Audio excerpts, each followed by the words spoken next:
Assalamualaikum warahmatullahi wabarakatuh. Halo semuanya, bertemu lagi dengan saya Ibu Nurul Hamidah dalam mata pelajaran Ekonomi Akuntansi. Sebelum memulai pembelajaran hari ini, alangkah baiknya kita berdoa dulu yuk. Kita mulai dengan mengucapkan basmalah bersama-sama. Bismillahirrahmanirrahim. Semoga pelajaran hari ini berjalan dengan lancar ya. Amin ya rabbal alamin. Jangan lupa simak video ini sampai akhir ya. Dalam pertemuan kali ini, saya akan membantu kalian untuk menganalisis transaksi yang terjadi pada perusahaan dagang.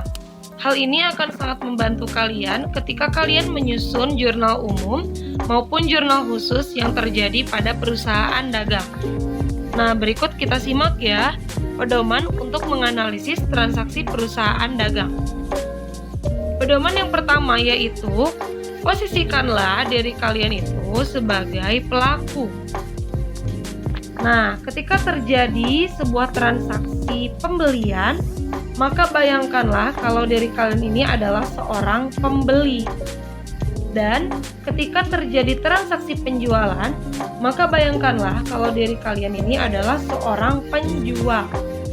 Hal ini akan sangat membantu kalian karena kalian ini dapat menentukan akun-akun apa saja yang terlibat serta posisi akun tersebut apakah masuk ke debit atau ke kredit.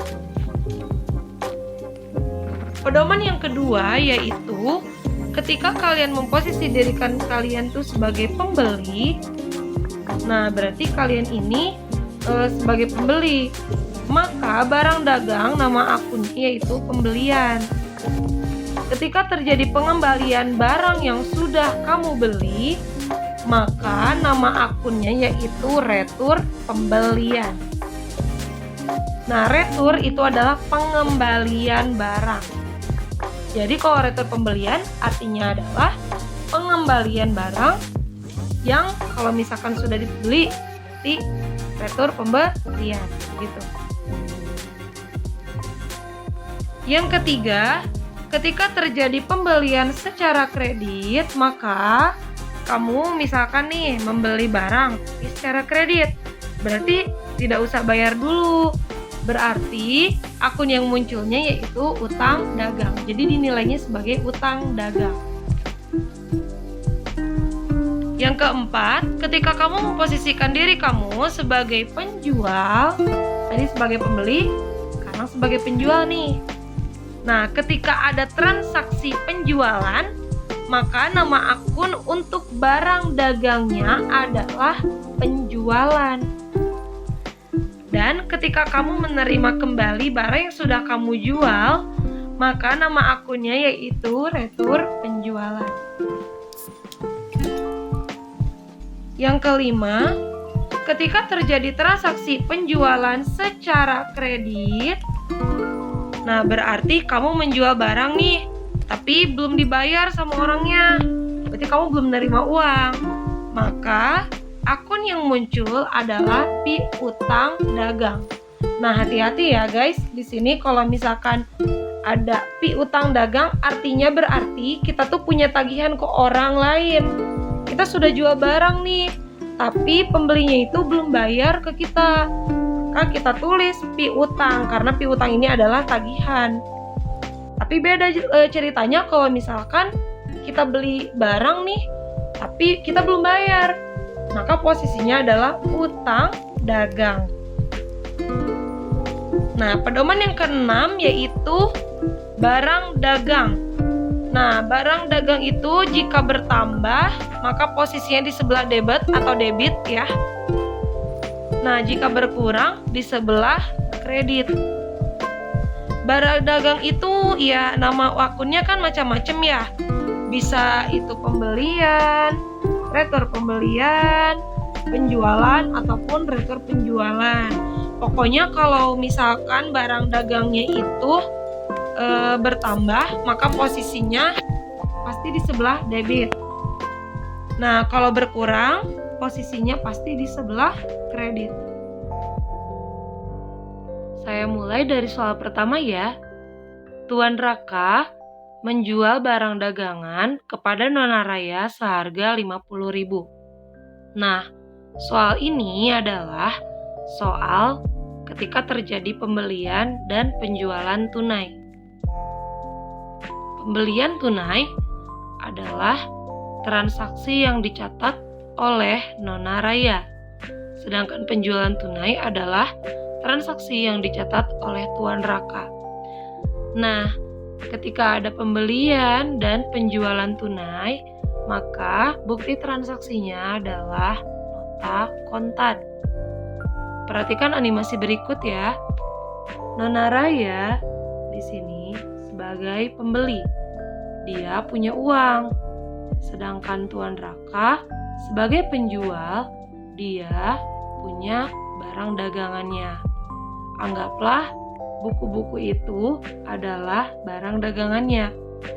Nona Raya untuk membeli buku, dia harus membayar sebesar Rp50.000 kepada Tuan Raka. Dan Tuan Raka setelah menerima uang, maka dia menyerahkan buku itu kepada Nona Raya. Nah, kali ini kita perhatikan ya, analisis pertama ini sebagai pembeli. Ketika terjadi pembelian tunai, Nona Raya menerima barang dagangannya. Nah, barang dagangannya ini kan bertambah. Barang dagang, kalau untuk pembeli, nama akunnya adalah pembelian. Nah, maka pembeliannya ini akan bertambah di sebelah debit. Maka pembeliannya kita tulis di sebelah debit karena barang dagangannya bertambah. Nona Raya kan tadi mengeluarkan uang ya. Nah, berarti kasnya berkurang. Nah, kalau kas berkurang, posisinya ada di sebelah kredit. Nah, sekarang kita analisis posisi dari penjual ya. Ketika terjadi penjualan tunai, nah Tuan Raka kan dapat uangnya nih. Maka kasnya bertambah di sebelah debit. Dan barang dagangannya berkurang karena sudah diserahkan kepada Nona Raya. Barang dagang kalau di sisi penjual, nama akunnya adalah penjualan. Kita tulis di sini di keterangannya penjualan. Ketika barang dagangannya berkurang, maka penjualan ini maka kita tulis di sebelah kredit. Berarti ketika terjadi pembelian secara tunai, maka akun yang terlibat adalah pembelian di sebelah debit, kasnya di sebelah kredit. Ketika terjadi penjualan tunai, maka akun yang terlibat adalah kasnya di sebelah debit dan penjualannya di sebelah kredit. Oke, kita lanjut ke soal yang kedua. Tuan Raka menjual barang dagangan kepada Nona Raya seharga Rp50.000 dengan diskon 20%. Berarti ini adalah transaksi pembelian dan penjualan tunai disertai potongan harga. Nih, kita lihat ya, disertai potongan harga. Bukti transaksinya masih sama, yaitu nota kontan. Nah, kita analisis nih transaksinya. Perhatikanlah animasi di bawah ini. Nona Raya punya uang 50.000 dan Tuan Raka punya barang dagangannya yang tadi, yaitu buku.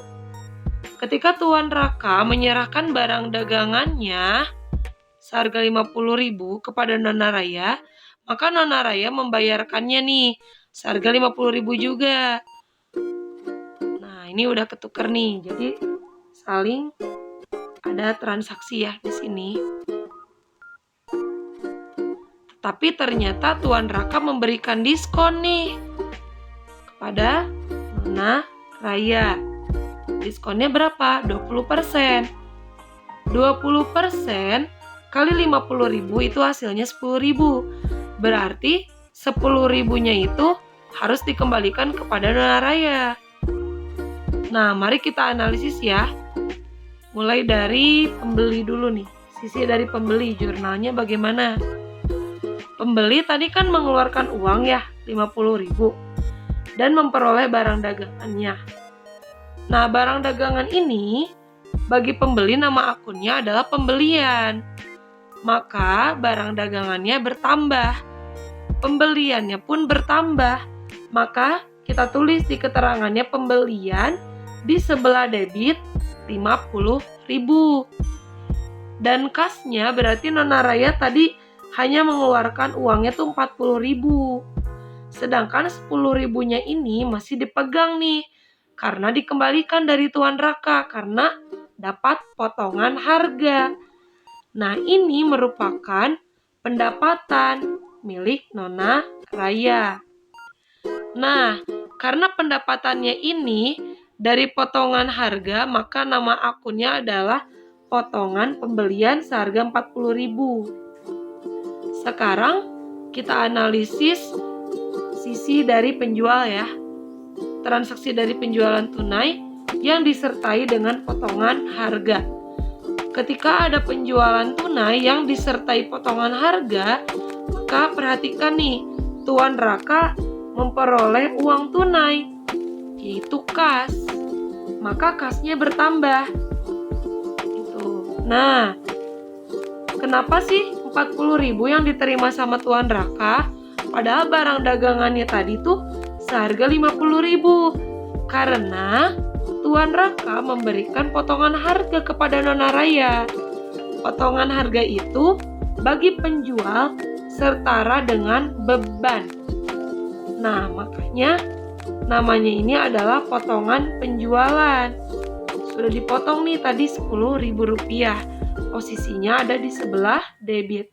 Maka kas dan potongan penjualan di sebelah debit, kasnya 40.000 dan potongan penjualannya adalah 10.000. Dan barang dagangannya tadi yang Tuan Raka itu berkurang nih 50.000. Maka barang dagangannya kalau berkurang posisinya di sebelah kredit. Dan karena Tuan Raka ini sebagai penjual, maka nama akun dari barang dagangannya ini adalah penjualan.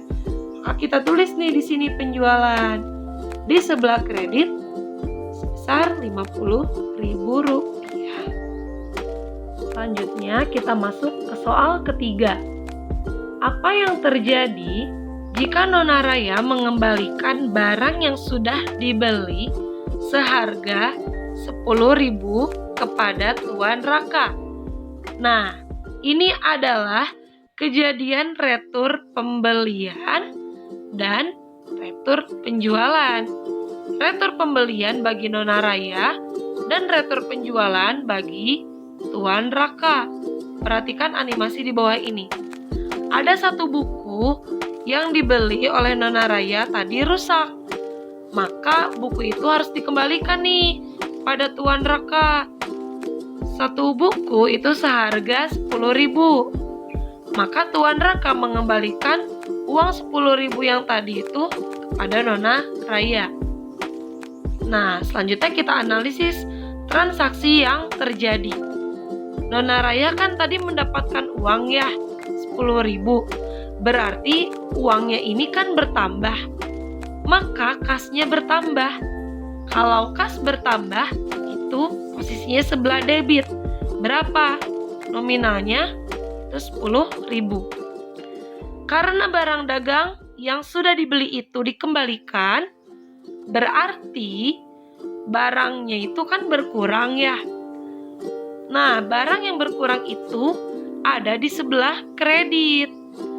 Dan karena itu pembelian yang dilakukan oleh Nona Raya, maka nama akunnya itu adalah retur pembelian.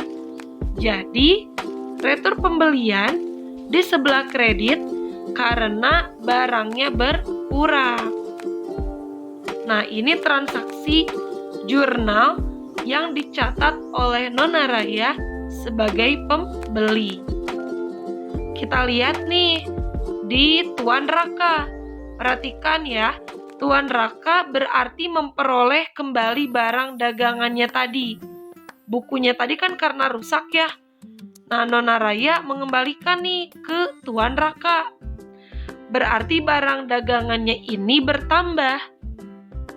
Nah, menerima kembali barang dagang yang sudah dijual, maka nama akunnya adalah retur penjualan.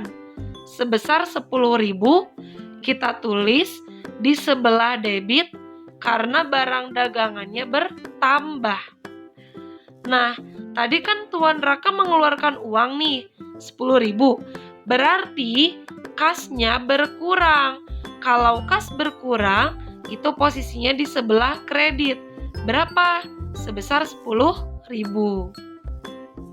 Transaksi selanjutnya, tanggal 1 Januari, Tuan Raka menjual barang dagang kepada Nona Raya seharga Rp50.000 dengan syarat 20/10 N/30. Nah, kalau ada kata 20/10 N/30, ini pasti kejadian pembelian dan penjualan secara kredit. Jadi ingat ya, kalau ada syarat seperti ini 20/10 N/30 berarti ini pembelian dan penjualan itu secara kredit. Nah, ketika pembelian dan penjualan secara kredit, biasanya bukti transaksinya ini adalah berupa faktur. Nah, kalau gitu kita perhatikan langsung ya animasi berikut ini. Tuan Raka menjual barang dagangannya tadi kepada Nona Raya. Tetapi Nona Raya tidak membayarnya karena Nona Raya ini membelinya secara kredit. Ingat ya, tadi pembelian dan penjualan secara kredit. Kalau pembelian yang dilakukan Nona Raya ini berarti pembeliannya secara kredit. Dan di sisi Tuan Raka kan Tuan Raka sebagai penjual, maka penjualan secara kredit. Nah, berarti nih sekarang kita lihat ya analisis pencatatannya yang akan dilakukan oleh Nona Raya. Nah, Nona Raya tadi kan memperoleh barang dagang. Nah, barang dagang bagi seorang pembeli itu dinamakan pembelian. Maka kita tulis di keterangan pertama ini adalah pembelian. Karena barang dagangannya bertambah, maka pembeliannya itu ada di sebelah debit. Jadi pembelian bertambah di sebelah debit seharga Rp50.000. Nona Raya tadi kan tidak mengeluarkan uang karena membelinya secara kredit, berarti dia punya utang. Nah, nambah nih utangnya. Utangnya bertambah, maka utang ada di sebelah kredit. Maka kita tulis di sini utang dagang di sebelah kredit. Lalu sekarang kita akan masuk ke pencatatan yang akan dilakukan oleh Tuan Raka sebagai penjual. Untuk penjual, karena dia tidak menerima uang, maka akan dicatat sebagai piutang. Nah, jadi ketika terjadi penjualan secara kredit, maka akun yang muncul adalah piutang dagang. Nah, piutang dagang nih ketika bertambah itu sebesar Rp50.000 posisinya di sebelah debit. Karena barangnya berkurang, maka barang dagangannya ini ada di sebelah kredit. Barang dagang untuk seorang penjual nama akunnya adalah penjualan. Maka penjualannya kita tulis nih di sebelah kredit berapa? Sebesar Rp50.000. Jadi kesimpulannya, ketika terjadi pembelian secara kredit, maka akun yang terlibat adalah pembelian di sebelah debit dan utang dagang di sebelah kredit. Ingat ya. Nah, terus kalau penjualan secara kredit, maka akun yang terlibat adalah piutang dagang di sebelah debit dan penjualannya di sebelah kredit. Nah, sekarang bagaimana analisis transaksinya ketika pada tanggal 6 Januari Nona Raya melunasinya? Perhatikan soal yang ada di atasnya ya. Transaksi ini kan terjadi pada tanggal 1 Januari dan Tuan Raka berjanji akan memberikan potongan sebesar 20% ketika Nona Raya mampu melunasi utangnya dalam waktu kurang dari 10 hari. Sehingga karena Nona Raya melunasi utangnya pada tanggal 6 Januari, maka Nona Raya ini berhak nih untuk mendapatkan potongan harga. Maka ini adalah transaksi pelunasan pembelian dan penjualan kredit yang disertai potongan harga. Perhatikan animasi berikut ya. Nona Raya kan tadi utangnya 50.000. Nah, utangnya itu dibayar, langsung dilunasi semuanya ke Tuan Raka. Tuan Raka sebagai penjual memberikan potongan sebesar 20%. 20% kali 50.000 sama dengan 10.000. Nah, yang 10.000 itu dikembalikan lagi kepada Nona Raya. Sekarang kita catat transaksi yang terjadi pada Nona Raya. Nona Raya kan tadi uangnya 50.000 nih. Terus udah dilunasi semuanya.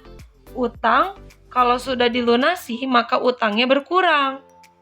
Nah, utang kalau berkurang posisinya ada di sebelah debit. Kita tulis utang dagang 50.000 di sebelah debit. Sedangkan tadi Nona Raya mengeluarkan uangnya hanya sebesar 40.000. Uang itu adalah kas karena uang tunai. Kasnya berkurang ada di sebelah kredit. Maka kita tulis kasnya di sebelah kredit sebesar 40.000. Sedangkan yang 10.000 ini adalah potongan pembelian. Dan karena Nona Raya ini sebagai pembeli, maka ditulisnya adalah potongan pembelian. Kita tulis potongan pembelian ada di sebelah kredit sebesar 10.000. Kenapa di sebelah kredit? Karena potongan pembelian ini sama dengan pendapatan. Nah, pendapatan kalau bertambah posisinya ada di sebelah kredit. Nah, sekarang kita catat transaksi di Tuan Raka sebagai penjual. Ketika ada pelunasan penjualan kredit yang disertai potongan, berarti Tuan Raka ini hanya memperoleh uang itu sebesar 40.000 saja. Maka kasnya pun bertambahnya 40.000. Nah, kalau kas bertambah itu di sebelah debit seharga 40.000. Dan yang 10.000 tadi yang sudah dikasih dari Tuan Raka ke Nona Raya karena Tuan Raka ini memberi potongan penjualan. Potongan penjualan kalau bertambah itu di sebelah debit. Karena potongan penjualan itu dianggap sebagai beban dalam penjualan. Nah, kreditnya Tuan Raka kan tadi mengurangi piutang dari Nona Raya.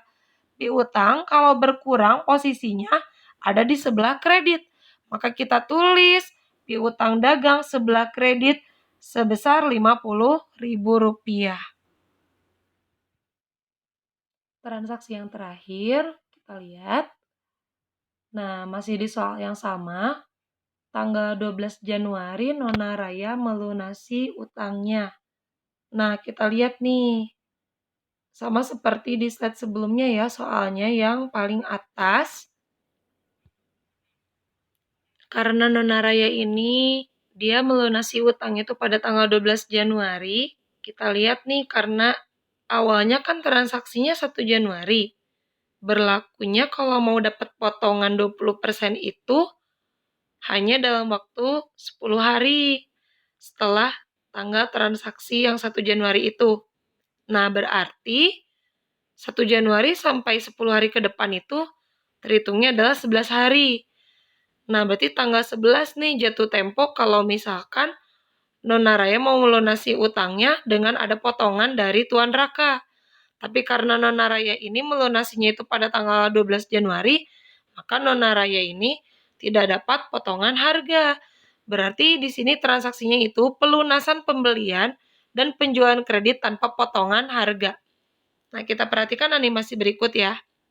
Nah, tadi kan Nona Raya ini sebagai pembeli, dia ingin melunasi utangnya pada tanggal 12 Januari. Nah, uangnya diserahkan nih kepada Tuan Raka.